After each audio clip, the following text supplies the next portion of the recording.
गंगापूर तालुक्यातील शेंदूरवाडा मंडळातील फळपीक उत्पादक शेतकऱ्यांनी बहुवार्षिक पिकांच्या प्रलंबित अनुदानासाठी सोमवार दिनांक 8 रोजी तहसील कार्यालयासमोर साखळी उपोषण व निदर्शने केली।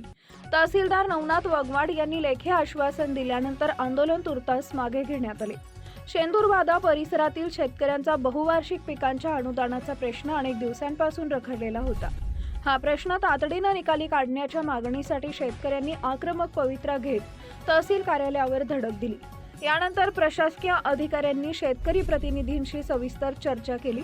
ग्रामस्तरीय समितीमार्फत उद्यापासूनच म्हणजेच 9 डिसेंबर 2025 पासून पिकांची प्रत्यक्ष पाहणी करण्यात येईल असं प्रशासनाकडून स्पष्ट करण्यात आलेलं आहे।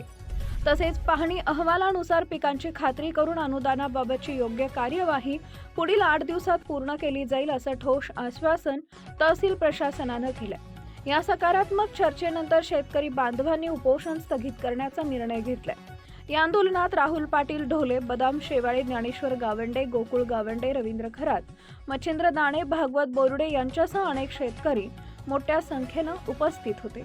आज या ठिकाणी शेंदूरवाडा मंडळामधील अनेक शेतकऱ्यासह या ठिकाणी साखळी उपोषणाला सुरुवात झालेली आहे आणि या ठिकाणी मंडळाधिकारी तलाठी यांनी या ठिकाणी या शेतकऱ्यांचं फळपीकधारक शेतकरी आहे यांच्या अनुदानाच्या बाबतीत याद्या या ठिकाणी तहसील कार्यालयात न जमा केल्यामुळे या शेतकरी अनुदानापासून वंचित असल्यामुळे या ठिकाणी आम्ही हे साखळी उपोषण चालू केलेलं आहे।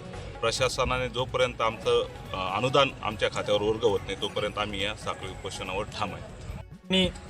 तहसीलदार साहेबांना आम्ही गेल्या 2 महिन्यांपासून लेखी निवेदनाद्वारे कळविण्यात आले होते की जे यावर्षी शेतकऱ्यांवर एक नुकसानीचा डोंगरच म्हणावा लागेल जो कोसळलेला आहे, त्या नुकसानीमुळे जे शेतकऱ्यांचे हाल झाले अख्ख्या महाराष्ट्राने नव्हे तर पूर्ण देशाने बघितले आहे। परंतु आजची खरी जर परिस्थिती बघितली तर आज शेतकऱ्यांना रब्बी पेरणी करण्यासाठी पैसे उपलब्ध नाहीत आणि एक दुजा भावाची वागणूक सर्व प्रशासन आणि जे नेते मंडळी आहे यांच्याकडून होत असल्याचे आपल्याला दिसत आहे। कारण की आपल्या आजूबाजूच्या तालुक्यांमध्ये बागायतीप्रमाणे अनुदान शेतकऱ्यांच्या खात्यावर कधीच वर्ग झाले आहे आणि माननीय मुख्यमंत्री फडणवीस साहेबांनी दिवाळीलाच शेतकऱ्यांच्या खात्यावर मदत दिली जाईल असे आश्वासन दिले। आता दिवाळी होऊनही 2 महिने जवळजवळ होत आहेत आणि तरीही आपल्या गंगापूर तालुक्याचे दुर्दैव की आपल्याला नेते मंडळीही ज्या मूलभूत जे प्रश्न आहेत शेतकऱ्यांचे म्हणा किंवा सर्वसामान्य नागरिकांचे याच्यावर लक्ष देताना दिसत नाहीत। आम्ही आमदार साहेबांना, खासदार साहेबांना यांनाही लेखी निवेदन दिलेले आहे, परंतु आज तागायत आमच्या निवेदनावर कुठलाही तोडगा निघालेला नाही।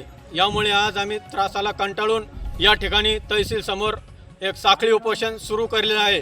जोपर्यंत आम्हाला मोसंबीच्या बाग उत्पादकांना जे शासनाने ठरवून दिले आहे 22,500 रुपये प्रति हेक्टरी त्याप्रमाणे अनुदान मिळत नाही तोपर्यंत आमचं साखळी उपोषण या ठिकाणी चालूच राहील।